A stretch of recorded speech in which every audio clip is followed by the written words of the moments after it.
আজ আমরা আপনাদের বানিয়ে দেখাবো এক অসাধারণ গুড়ি, যার জন্য আমাদের খরচ হয়েছে মাত্র 100 টাকা।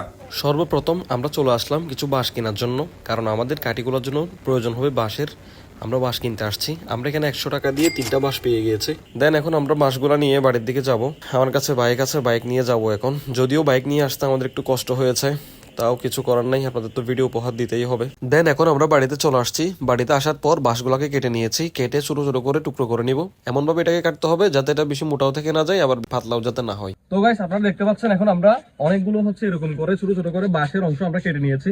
এই যে দেখতে পাচ্ছেন অনেকগুলো।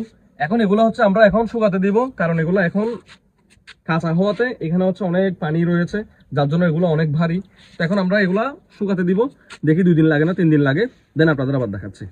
এগুলোকে আমরা ছাদে প্রায় 3 দিনের বেশি আমরা শুকাতে দিয়েছি। শুকানোর পর এখন আমরা নিতে গেলাম। তো গাইস দেখতে পাচ্ছেন এগুলো শুকানোর পরে কতটা হালকা হয়ে গিয়েছে, এগুলোর কালারও চেঞ্জ হয়ে গিয়েছে, অনেক পাতলা হয়ে গেছে এগুলো এখন শুকানোর পর।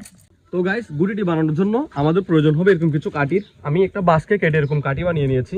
এখন আমরা কি করেছি দেখেন, এই কাঠিগুলোর মধ্যে এই কাঠিগুলো চিকন করে কাটবেন, এটা যাতে মোটা না হয়, আবার বেশি পাতলাও যাতে না হয়। পাতলা হলে হবে কি সেটা ভেঙে যাবে, আর মোটা হলে সেটা উপরে উঠতে পারবে না। ওটা দেখে শুনে আপনারা বানাবেন। এখন দেখেন এই কাঠিগুলো আমরা নিয়েছি 33 ইঞ্চি করে নিয়েছি। এখন আমরা 11 ইঞ্চি পর দেখেন 11 ইঞ্চ পর একটা দাগ দিয়েছি, আবার 11 ইঞ্চ পর আরেকটা দাগ দিয়েছি। আমরা এই দাগ বরাবর, আচ্ছা এই দাগে কি করবো সেটা আমি দেখাচ্ছি। তো দেখেন এরকম করে আমরা 48 অর্থাৎ আমরা 48টি এরকম কাটে নিয়ে নিয়েছি। চলেন বাকি কাজটা আপনাদের দেখাচ্ছি। এখানে দেখেন আমরা 4টা চারপাশে কাঠি দেওয়ার পর মাঝখানে যে আরো 4টা কাঠি দিয়েছি, এই 4টা কাঠি ওই 11 ইঞ্চ পর পর আমরা কাঠিগুলো বসিয়েছি। আশা করি বুঝতে পেরেছেন। তো এইভাবে করে আপনারা লাগিয়ে নেবেন। গাইস দেখতে পাচ্ছেন এখন আমরা এটাকে ভালো করে রশি দিয়ে ভালো করে এটা বেঁধে নিব, যাতে এটা খুলে না যায়। এখন আমরা এখানে এটা কাজটা কমপ্লিট করেছি। আপনারা একটু ভালোভাবে দেখেন। এই যে দেখেন আমরা এখানে সবগুলোর মধ্যে ভালোভাবে রশি দিয়ে বেঁধে দিয়েছি। এটা অনেক মজবুত ভাবে বেঁধেছি। আপনারাও মনে রাখবেন এটা যাতে মজবুত হয়, ওভাবেই বাঁধবেন আপনারা।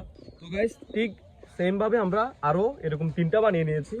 টোটাল 4টা, 2টা, 3টা, 4টা। আমরা এখন টোটাল 4টা এরকম বানিয়ে নিয়েছি। টোটাল 4টা, আপনারাও এরকম 4টা বানিয়ে নেবেন। এখন একটু আপনারা ভালোভাবে খেয়াল করেন। আমি যেভাবে বাঁধছি এভাবে করে আপনারা আরো 4টি কাঠি আমি যেভাবে বেঁধেছি এভাবে বেঁধে নেবেন। দেন এই কাঠিগুলোর মধ্যে আমরা যে 4টা স্ট্রাকচার বানিয়েছিলাম এগুলো এভাবে ঢুকিয়ে ভালোভাবে বেঁধে দিবেন। দেন এটার উপরের অংশে আরো 2টি কাঠি বাঁধতে হবে, আমি যেভাবে বাঁধছি এভাবে দেখে নেন, এবং মাঝখানেও 2টি কাঠি দিতে হবে। সব কাঠি বেঁধে ফেলার পর স্ট্রাকচারটি দেখতে কেমন লাগছে এক নজরে দেখে নেন।